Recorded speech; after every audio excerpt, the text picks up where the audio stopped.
আদি শিব ও তাঁর টিমের প্রত্যাবর্তন। সুদূর অতীতে একদল এলিয়েন চেয়েছিল পৃথিবীর আদিম মানুষদেরকে যথেষ্ট বিকশিত মানুষে রূপান্তরিত করে তুলতে।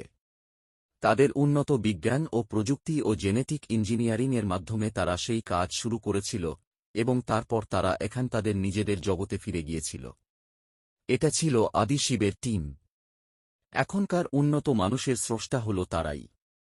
পরবর্তীতে আরেক দল দুষ্ট এলিয়েন এসে মানুষকে শোষণ ও শাসনের উদ্দেশ্যে মানুষকে ভয় দেখিয়ে স্থানীয় কিছু ভক্ত ও আজ্ঞাবহ অনুসরণকারী তৈরি করে এবং তাদের সাহায্যে রিলিজিয়ান নামক অন্ধবিশ্বাসের অন্ধকার ঘেরাটোপের মধ্যে মানুষকে বন্দী করে রাখতে সক্ষম হয়। অসৎ উদ্দেশ্যই জয়ী হয়।